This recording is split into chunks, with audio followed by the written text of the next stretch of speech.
Yes, Fred Platt. Thank you very much you made several points, and I remember some of them, but I'd like to remember, is there any way we could get a written copy of your comments, or can you point us to a page you should publish? Well, I could probably send you what I spoke this one, but I think, if I may I suggest something? I actually have one with me, and I can probably give it to you, but in general, there's the Wilberforce agenda argument. Much greater length. It's about 4,000 words. I suppose it's only about 600 here. Is advanced by me and by Michael Horowitz in a pamphlet put out by with our little organization. It's called 21st Century Initiatives. It hasn't really been put out. We've just distributed it to senators and congressmen and to people like that. So if you're interested in seeing the full document, I'd be very, very happy to let you have it. And that applies to anyone here as well. Perhaps if there is interest in it more widely, perhaps I can give you, we can send you copies, and you can have them. Since I'm from Southern New Hampshire, I say y'all go back here.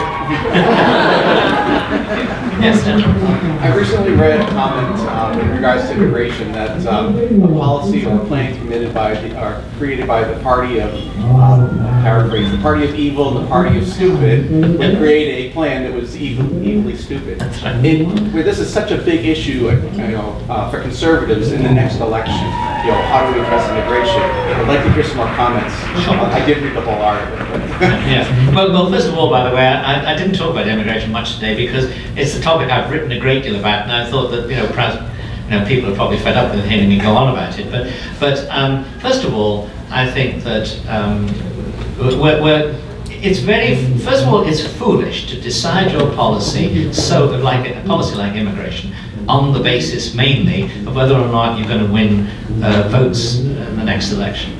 But let's do that for a minute.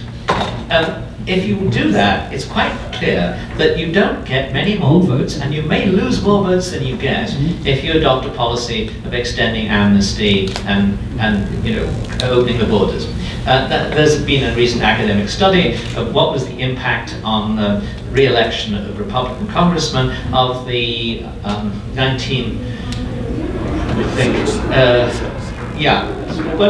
yes, that's a very good point. There was no gain electorally from the '86 bill, which granted a large amnesty in the following elections. I mean, you couldn't see it. But the particular case of, I think it's 2006, a study recently issued, a purely academic study with all the normal kind of regressive analysis and so on, that demonstrates that, if anything, a policy of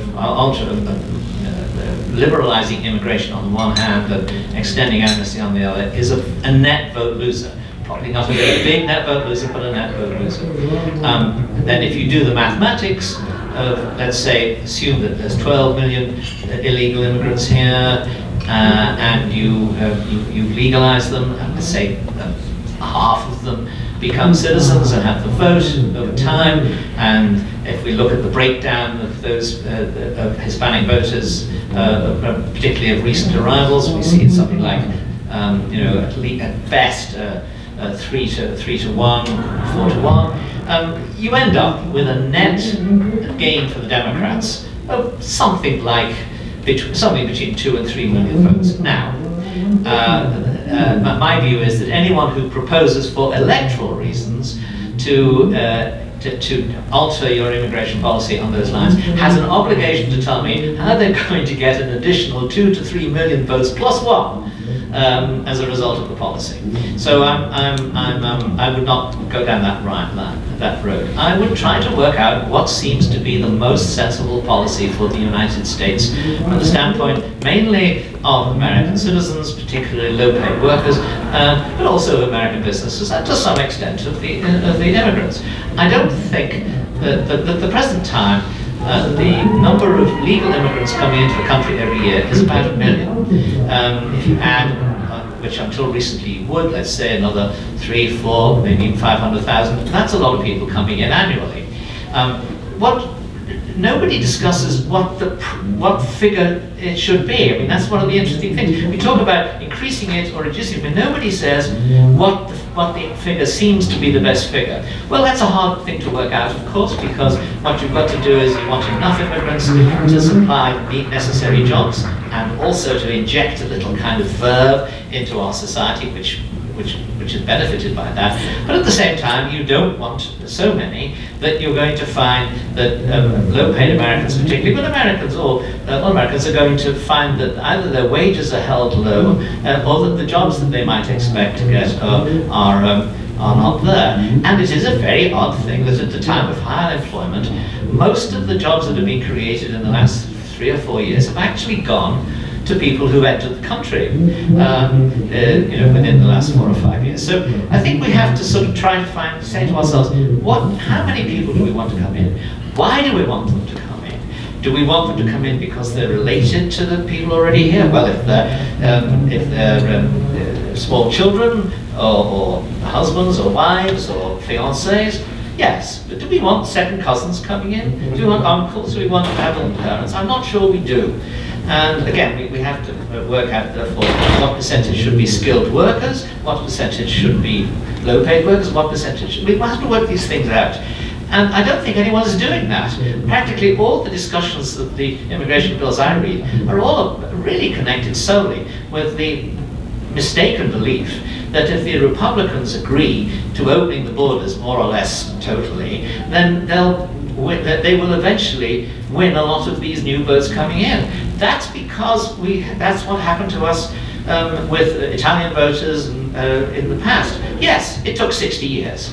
It took a long time before the ethnic migrants from Southern Europe and Eastern Europe eventually became Republicans. It will happen, but by the way, it happened in that case partly because we stopped the inflow.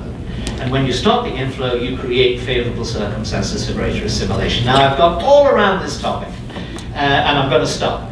But my basic point is this. Don't be panicked into doing something foolish.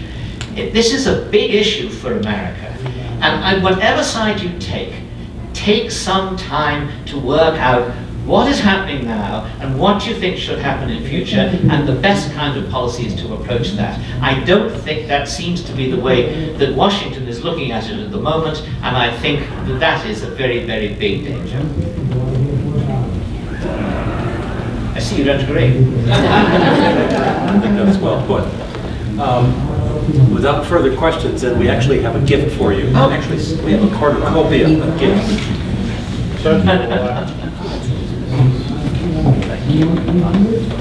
Now we have here, just because we're missing one, aren't we? Oh, we actually have them. Okay. Well, we have one here. We have an honorary New Hampshire license plate for you to use.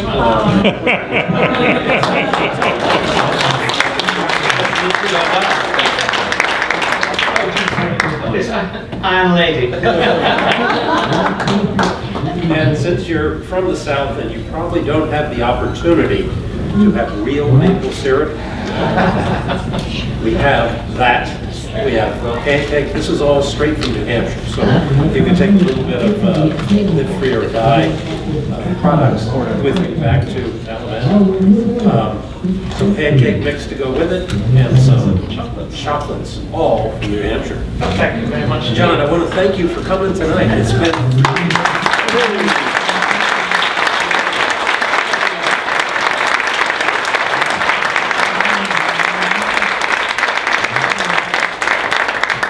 So that brings us to the end of tonight's agenda.